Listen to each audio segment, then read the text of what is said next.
Welcome to another Your Tech Report video. Thanks for being here. Today, we're going hands-on and we're going to unbox the brand new Google Pixel 6a. Thanks for being with us. If you're not already subscribed to our channel, please hit that subscribe button down below and that notification bell. That's pretty important if you want to be notified anytime there's a brand new video just like this to share with you.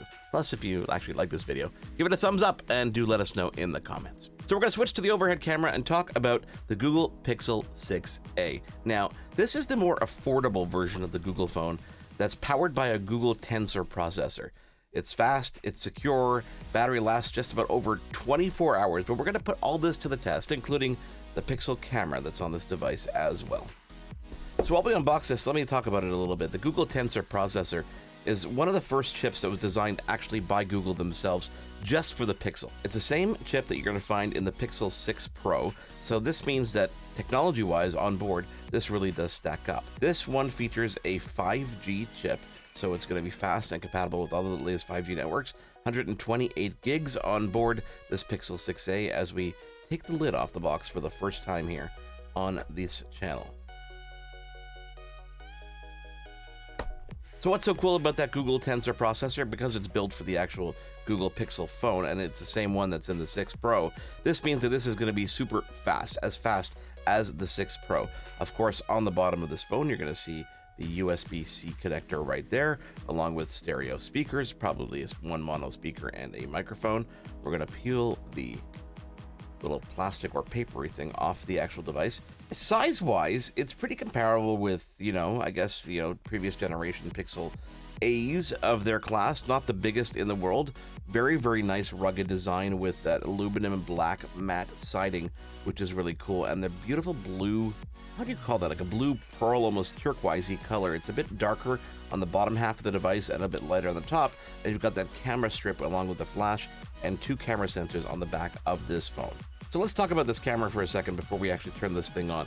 Dual rear camera on this device with an upgraded ultra-wide lens.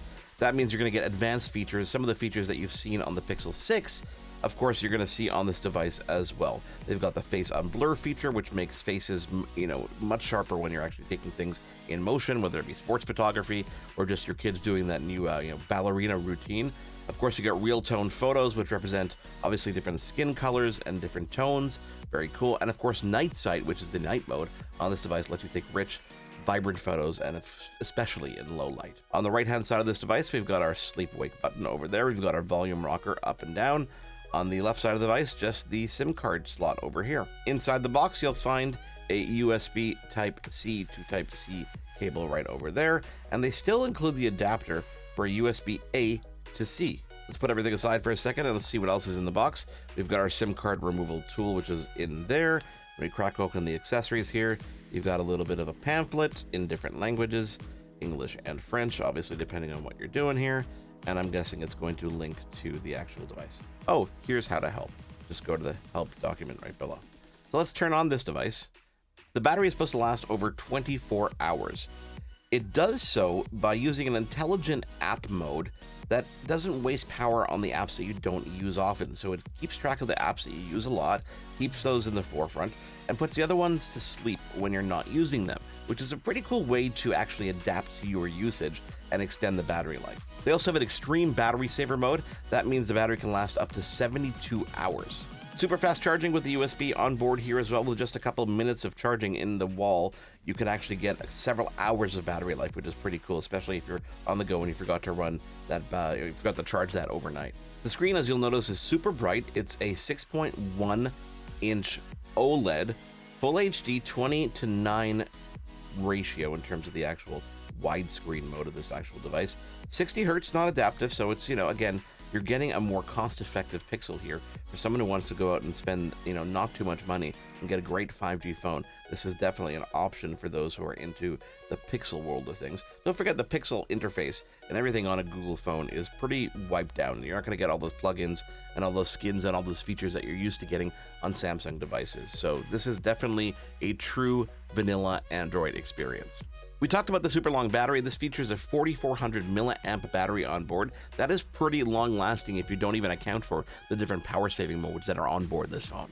Now, this particular device features 128 gigs of storage. You can get it in 64 gigs as well. So there are different price points for those two different storage modes. You've got the regular SIM tray, you've got eSIM capabilities, you've got NFC, near-field communications on board, of course 5G support, and not just the regular band of 5G, but also millimeter wave for certain places that actually support that. Wi-Fi is the latest 6E, so you're going to get the fastest Wi-Fi speeds in your home, of course, if it's compatible and you've got a Wi-Fi 6E router at home, plus of course GPS and everything else you come to expect from a Pixel device. The phone itself is IP67 rated, so it can withstand a little bit of water and a little bit of dust, plus of course you've got that new M2 secure enclave on this actual phone, which means it's a fairly secure device, especially with Google's Tensor chip. Now, with all new Pixel devices, you get feature drops every couple months, which feature new skins, which feature new wallpaper, and new features that are going to come along the way as you're actually using this device. So what we're going to do here is we're going to put this device to the test. We're going to pop our SIM card in.